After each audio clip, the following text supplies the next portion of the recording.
Hello and welcome to another Ask the Experts. I am Diane Southard, your DNA guide, and joining me today is Crista Cowan. Now, I can't imagine any of you don't already know Crista or haven't at least been exposed to her in some way or another, but I do actually really like her official bio because it sums everything up so nicely. So I'm just going to read that so all of us are on the same page about who we get to talk to today.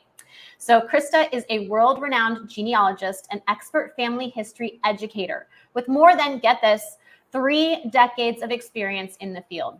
She is the corporate genealogist employed at Ancestry since 2004. She's been a guiding force in family history education that entire time.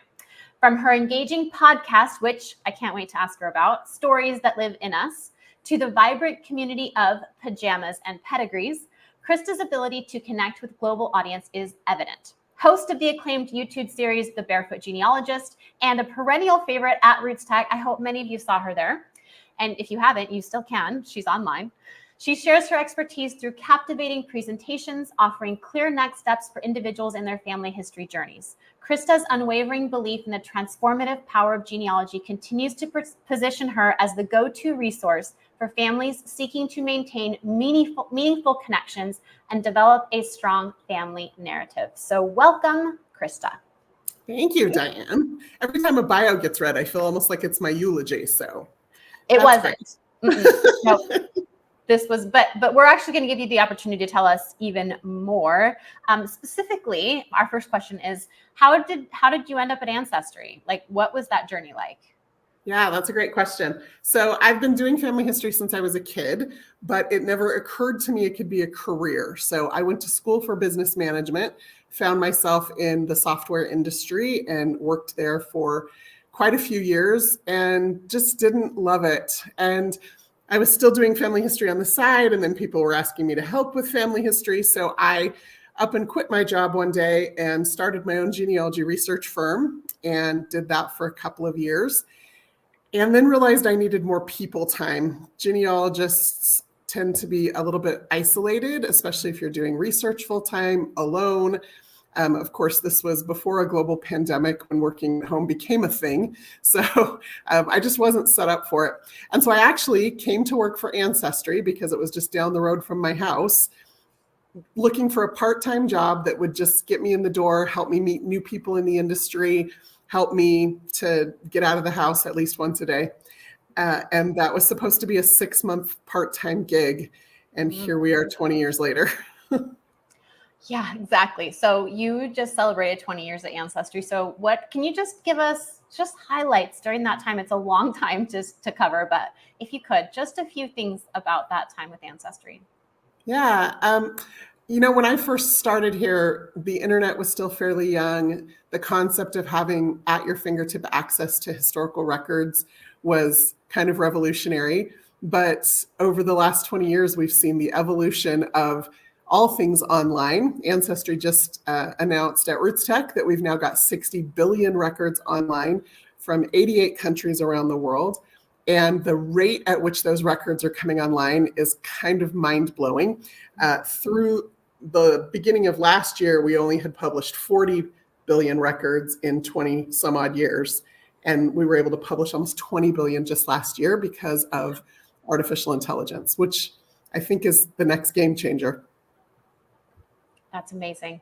I agree. That's just incredible. It's funny to think of those 20 years. And I hope all of you listening, I'd love to hear in the chat, what were you doing 20 years ago and how has your genealogy life changed?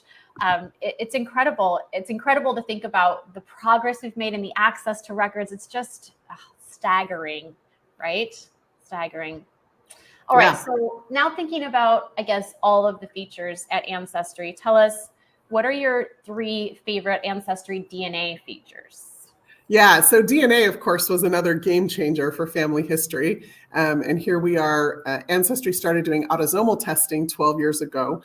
And I think the whole concept of using artificial intelligence to showcase possible paths of relationships with through lines was a pretty revolutionary concept and something Ancestry was able to do because of the vast amount of family tree data. So that's one. 2 would be the genetic communities.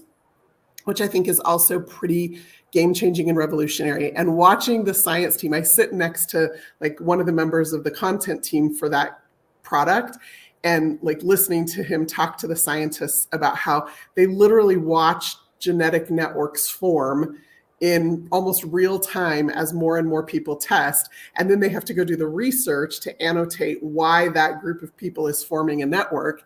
And it's so exciting when they find something new, or are able to then break out existing communities into smaller communities. And the rate at which they continue to be able to do that is pretty amazing. So that's number 2. And then my third favorite Ancestry DNA feature actually hasn't been released yet, but I've gotten a sneak peek.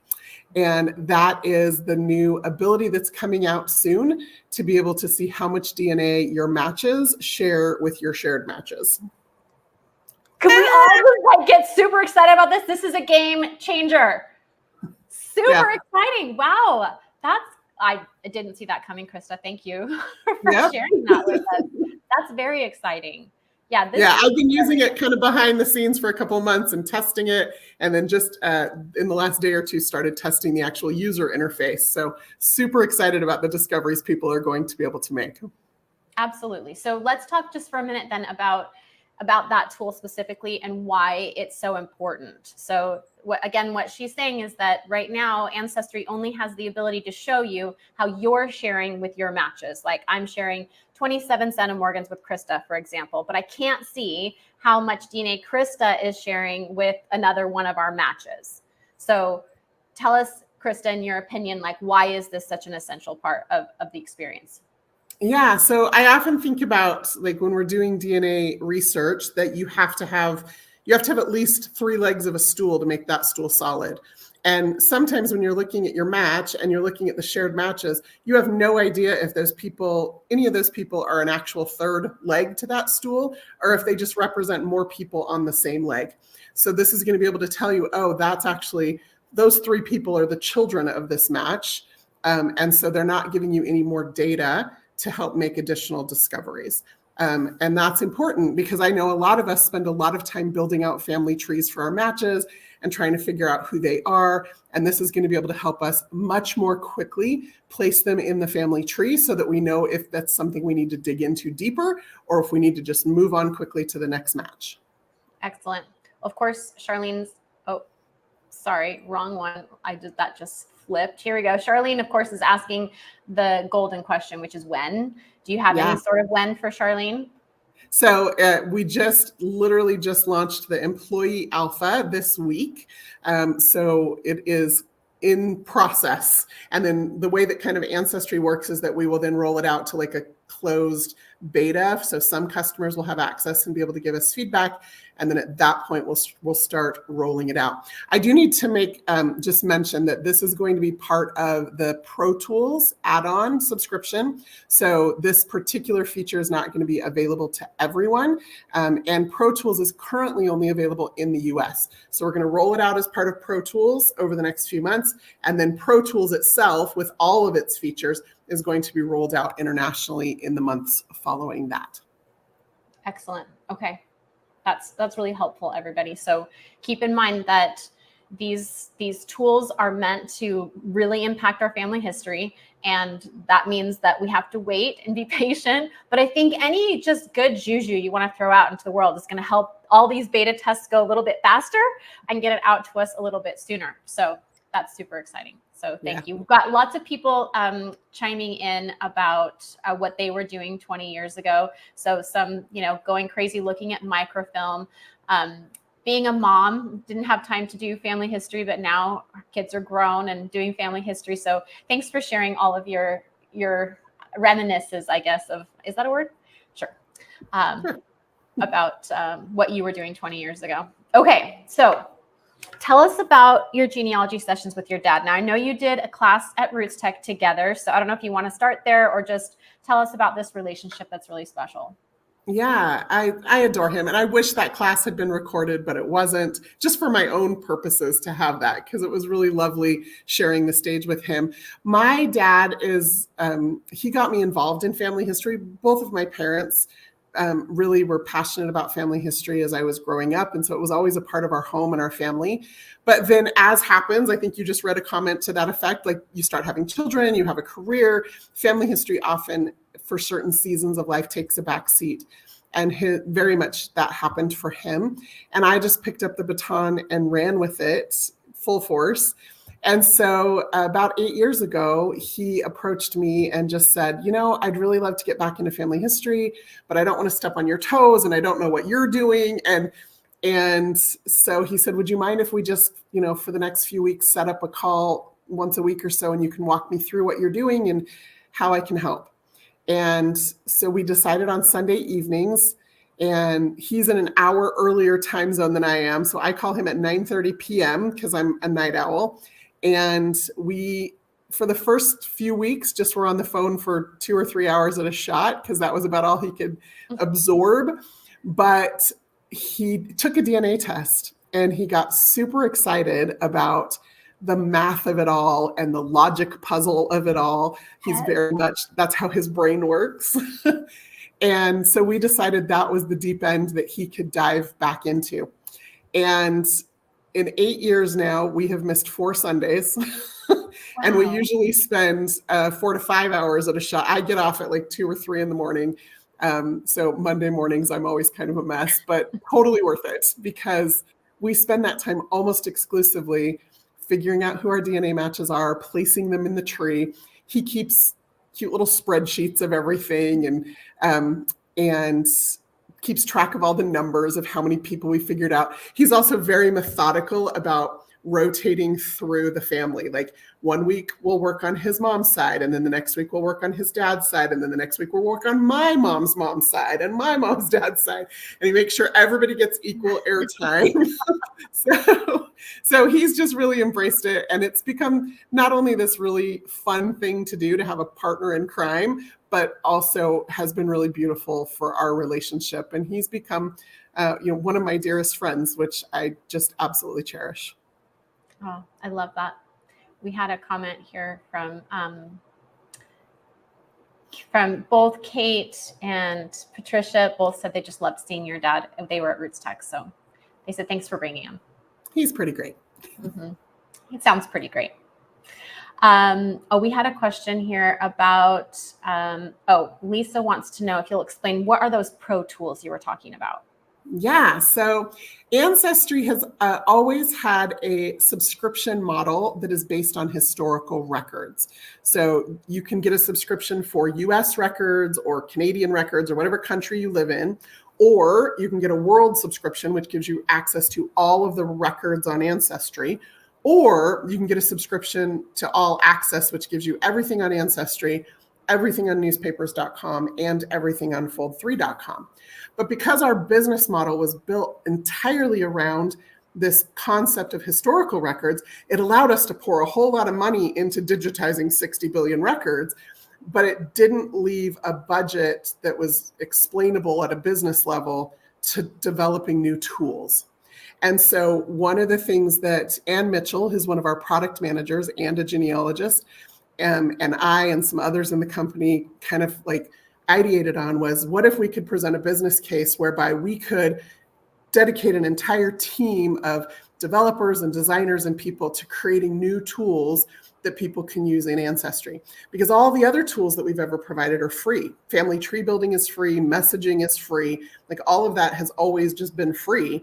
But you can't sustain a business on free. So we created this concept of Pro Tools, which if you have any level of record subscription at any degree, you can add on an extra tools subscription.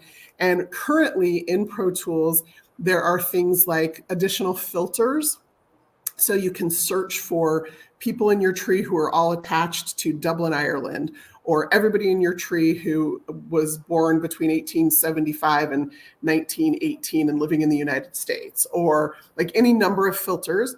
There's some reporting functionality that's being built out. One of my favorite features is the map. So you can filter to any degree of people or relationships or events in your tree and plot that all on a world map. And then Pro Tool, the advanced matching feature for DNA will go into Pro Tools. And also coming in Pro Tools is we're upping the number of colored dots you can use for colored groups to 64. So, whoa, 64. Yeah. That's awesome. Right? Amazing. Well, thank you for explaining that. That's very helpful. And again, I just want to reiterate everybody that whether or not a company makes it, right, like is sustainable throughout time is the bottom line, right? And we need our companies, all of them, to succeed. All of our DNA testing companies need to succeed. And so we need to understand that they have to make money in order to keep giving us the products that they do. And that if it's not something that we can support, then it's not. But it doesn't mean that it's a bad idea as far as business goes, right? So think like a business person. If you start to feel a little agitated, I think it's really helpful. I mean, I'm running a business, it's expensive. And so it's important that we realize that this is a way for us in a way to give back and to say, yes, Ancestry, we want more tools. We want tools that help us in our genealogy. We want tools that help us with our DNA. And here's my pledge, my money, so that you can go do that for me. Go create these tools. Okay, so that's the way I view it. So I hope we can all kind of at least understand the reasoning behind the need to charge for some things where, you know, again, they weren't offering these tools before. So this is a great thing. We're really excited about this. So thanks for explaining that. Okay, another question for you. How can others use genealogy and genetic genealogy to contribute to maintaining these meaningful connections with family, as you've done with your dad? What are ways that all of us, if we don't have a dad like yours, how can all of us try to foster these relationships through the method of genetics or genealogy or both? Yeah, you know, it's so interesting because I've been doing family history for years, but with DNA, it's accelerated the rate at which I make discoveries, but it's also accelerated the rate at which I'm able to make connections. And it's given me an excuse, right? So finding somebody in my family tree or tracing out a second cousin, when I was just doing it through family history, oftentimes felt a little stalkery. Like, even though I would go find them on Facebook and send them messages and try to friend them. But now, as soon as somebody takes a DNA test, I have an excuse to contact them. And so that second cousin that I met once at a family reunion when I was 13, now I can send her a message and not sound like a total creeper, because I can say, hey, you know what? I saw you took a DNA test. Like, you haven't started a tree yet. Can I help? Or, you know, making the discoveries of family members that you didn't even know existed has also become this really beautiful experience. I had an opportunity just 2 weeks ago to help a gentleman who popped up on our match list. My grandmother was his second highest match, and we had no clue who he was. Turns out he was adopted out of the family. One of my grandmother's first cousins was his birth mom, and I was able to connect him with his half sibling. And now they're communicating, and they have this developing relationship, and the fact that I could play a role in that, and then also reestablish this connection with this son of this cousin that I didn't have a relationship with before. But again, it gave me an excuse to reach out to him and to start to learn more about him and his stories and the information that's been passed down to him. Awesome. Excellent. So I hope you guys were all like hearing that. I think the two things that I'm taking away are, number one, you don't have to have a stellar dad like Chris does in order to establish relationships among people who are like-minded with you. And I think one of the easiest takeaways that Krista just mentioned is you can just start reaching out to your DNA matches. And you can reach out to them with curiosity and with no even, I mean, a lot of times you're going to already know who they are. Krista knows this person is a second cousin, but don't ignore them, right? Don't just say, oh, I know who that is, check, right? Reach out to them, offer a connection. And perhaps with enough tries, I don't know how many cousins it'll take you to go through, but you might find one that's interested in truly collaborating with you on learning more about your family and helping tell that story. So reach out to your DNA matches. Don't just check them off as done, as I know who this is, but reach out and try to make that connection. I think that's a fabulous idea. So excellent, excellent. Let's chat about the search party method. So let's first, why don't you introduce it, how we came up with this idea, and then let's talk about why it's helpful. Sure. Yeah. So Diane and I have a friend named Janet, and the three of us often get together. We all own businesses in the genealogy space, and we kind of serve as a little bit of a sounding board and a mastermind for one another, which is just delightful to have. And I love that these two women are also just as passionate about helping genealogists and beginning family historians, as well as those who are experienced, have success. And we talk about you all a lot. All the time.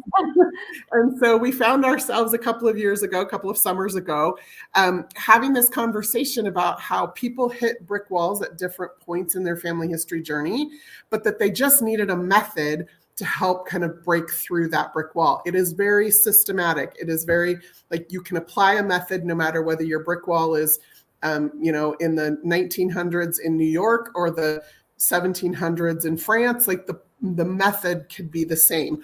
And over the course of several hours and sessions, we developed what we call the search party method, which is just as fun as it sounds. And, yes.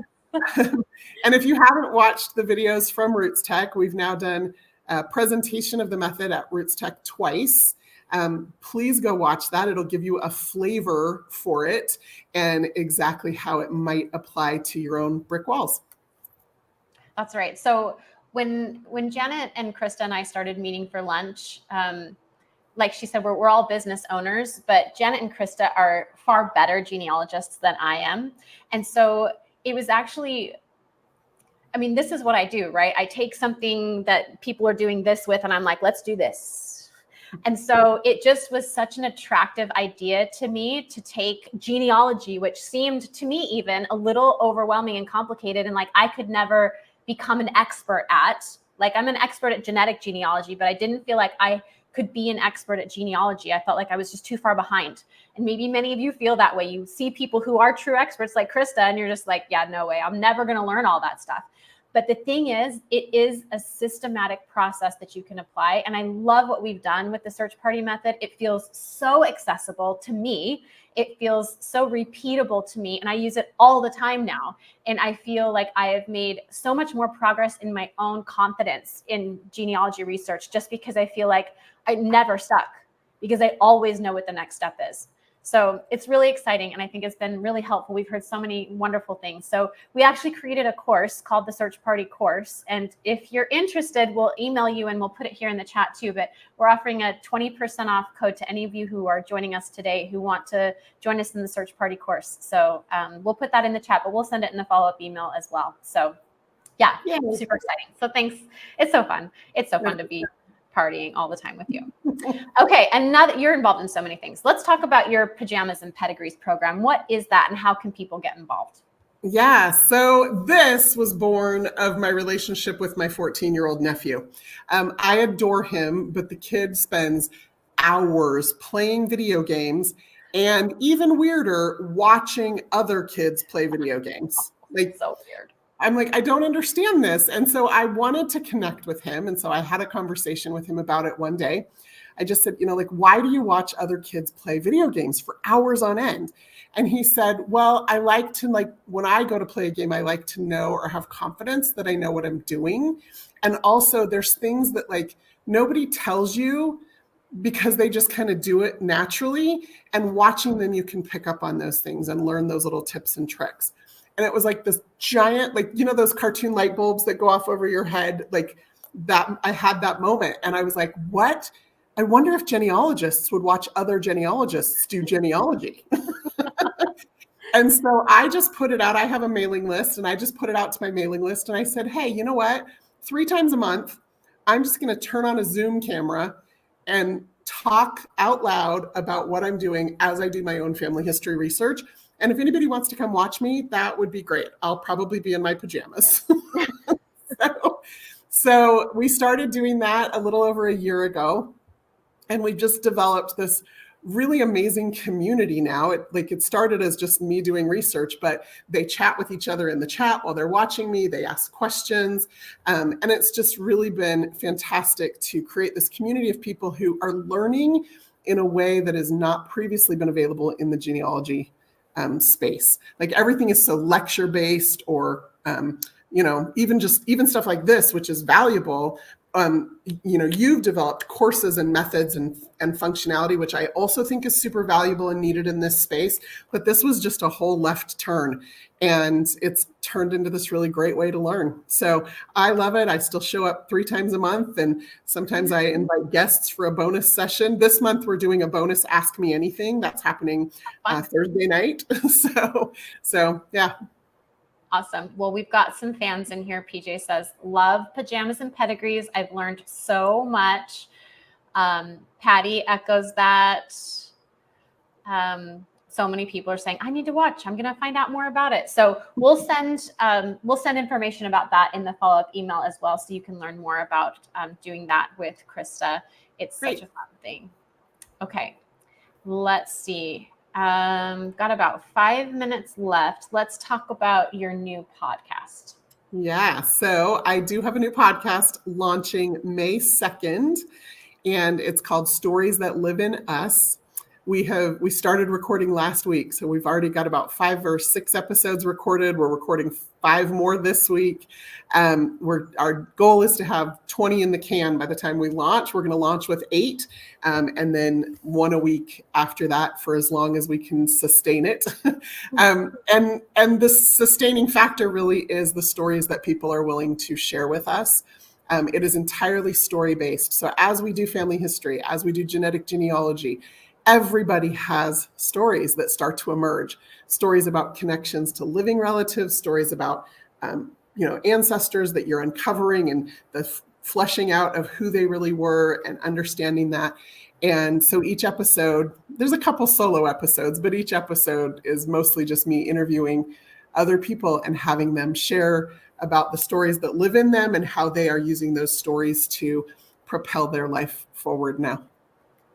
Love it. I am so excited about this idea. You and I have talked about it before. We're so in the same vein right now about this passion for needing to get these stories out there. And I love what you're doing, and I cannot wait to binge listen to the podcast in May. So I hope you guys will all join me. I might have you on the podcast. Well, I'll do that too, but I am going to binge listen because I'm just so excited about the whole idea of it. I just think it's so, so valuable and important. So I'm just tickled that you're doing it. Thanks. All right. Let's see. What are your goals or aspirations for the future of genealogy, both personally and in the industry? Yeah, that's a loaded question.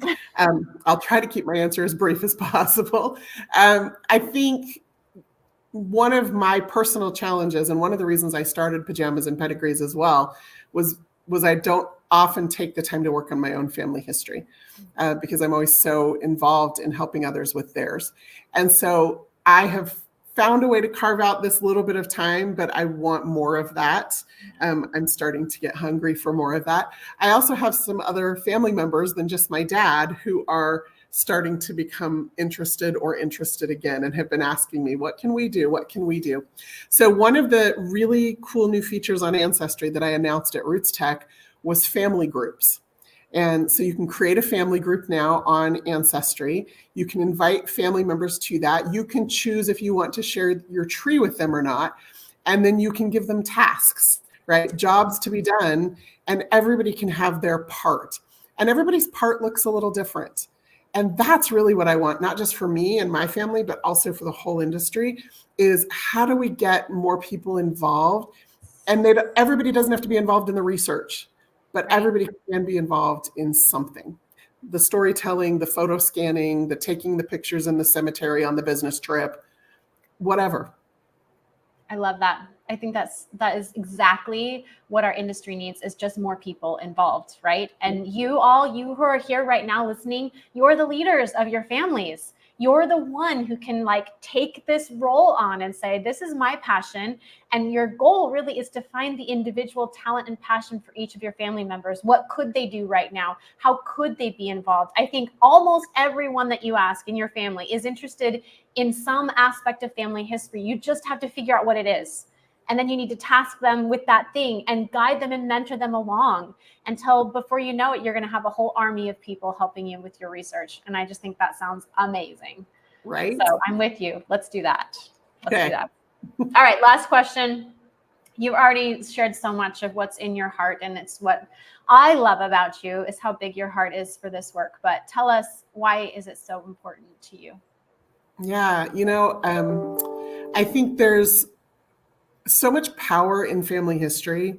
And every time I try to articulate it or explain it, I don't think I do it justice. And part of that is because I don't understand always how it works or why it works. I just have seen repeatedly in my life and in the lives of my family and in the lives of literally millions of people who are involved in family history, the way that it connects us, the way that it sometimes heals us, the way that it inspires us. And that's the power of family history. And when people can just dip their toe in the water, they feel that effect. And watching new people have that aha experience is so satisfying for me. But when people dive in full-heartedly, the power increases exponentially to improve their lives and the lives of their family. And that's it. That's why it's so important. I think we need this in our lives. We need this in our relationships. And the next generation needs us to transmit those family narratives to them. Yeah, for sure they do. Excellent. Well, thank you, friend, for joining us today. There's so many wonderful comments in the chat. I hope you'll go back and read them after we post this to YouTube. But all just saying what an impact you've had on them and all the things that you're doing. They want you to keep doing them. So hopefully you have a long future ahead of you. And I did not read your eulogy, but rather your future, right? I told your fortune. There we go. There we go. So think of it that way instead of the other way around. So again, if you are interested, we will be sending out information about Crista's programs, her podcast, her Pajamas and Pedigrees, as well as the Search Party course, which we really encourage you to join. There is a value to you if you're very starting in genealogy or if you've been doing it for 30 years. The Search Party can help just streamline your research and get you unstuck from any place that you're stuck. At Your DNA Guide, we're also going to send out a little offer if you're interested in taking some of our tours. So Crista talked a lot about the Ancestry DNA features. We have a tour that features Ancestry DNA and just walks you through all the DNA portions. So it shows you where to click and what not to click and what parts you need to look at and what parts are less important. And it's a really great way to just really feel like you fully understand everything the Ancestry DNA has to offer, and we'll get you kind of going there. So we'll be sending a 20% off coupon for that tour as well. Well, actually for all of our tours, we have one for every company. So thanks. We're just so grateful for all of your support in joining us in these Ask the Expert series. It's so fun to show up and talk with somebody for a little while, get some questions answered, and feel a little more inspired and motivated to do our family history. So thanks for joining us today. Thanks, Crista. Thanks.